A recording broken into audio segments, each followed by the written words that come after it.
I met a traveler from an antique land, who said, "Two vast and trunkless legs of stone stand in the desert. Near them on the sand, half sunk, a shattered visage lies, whose frown and wrinkled lip and sneer of cold command tell that its sculptor well those passions read, which yet survive, stamped on these lifeless things, the hand that mocked them and the heart that fed. And on the pedestal these words appear, My name is Ozymandias, King of Kings. Look on my works, ye mighty, and despair.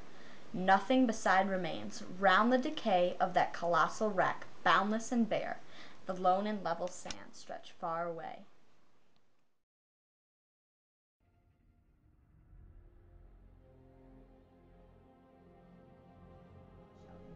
And the ruined statue, which is the focus of the poem, is not only a monument to remind the magnitude of the king's control, but also a powerful statement about the trivial persistence of human beings to the passage of time and the forces of nature. And the statue was originally created to glorify the king and his political tyranny. However, this is kind of like an assumed permanence of power, that the king's legend will live on past him. And nature kind of takes that away. And at the same time, like, the statue is representing the ugly details of the king, like his sneer of cold command of the king, and how he can still be eroded and destroyed, and he has something to him that is kind of ugly, despite like the great power that he has over his people. And by the statue being ruined to a crumble into the desert, it carries away the civilization of the era by the deconstructive power of nature. And even after this crumbled away, there's still an assumed sort of permanence after that's happened by the trunkless legs that are left behind.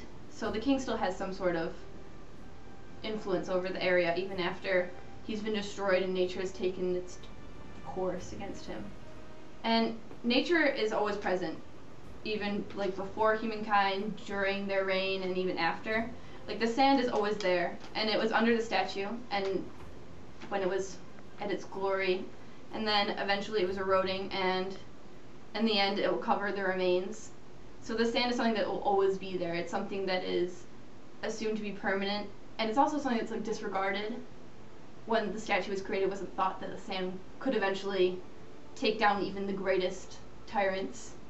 And the statue not only symbolizes the control of the tyrant, but the culture and civilization that has been destroyed by something that is always present, like the sand, that is thought to be insignificant and tangible at the time, but it can eventually take down anything. Going along with what Holly is saying, how the sand is always there.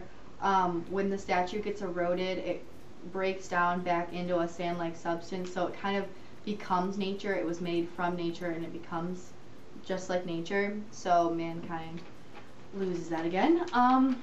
I'm going to connect this to the book we just finished reading, Waterland, and how nature can always destroy what man makes. Both the poem and the book talk about this. No matter how strong the substance is, nature can always take away what man makes.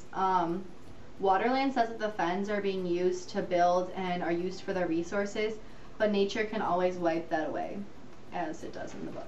A quote from the book to describe this is, "When you work with water, you have to know and respect it. When you labor to subdue it, you have to understand that one day it may rise up and turn all your labors to nothing." And that's from page 13. And water is, in this quote, as sand erodes mankind's work in Ozymandias, as Holly was talking about.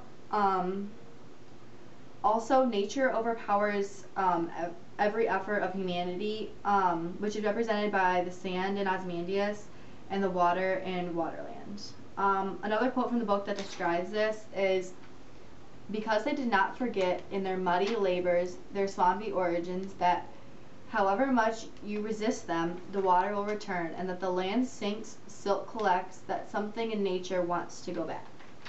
Going back to what Julia was saying with the first quote, in the novel Waterland, it's emphasized that the people of the fens, the people that have been there, Cricks, they're so successful with the fens because they know it, they understand the water, and they take the time to understand the nature that's behind it, while other people that have come in to the area have come to try and build this great empire with the resources there. They've failed because they don't take the time to understand the water, and I think that that's what Ozymandias is talking about, is that the people, that this great tyrant, he controlled everything about it, he had control over every aspect of the culture and the civilization, yet they didn't take the time to, even when just building something that's just a statue, they didn't take the time to realize that maybe this statue is not only gonna, it's gonna represent something great, but eventually it can be taken down.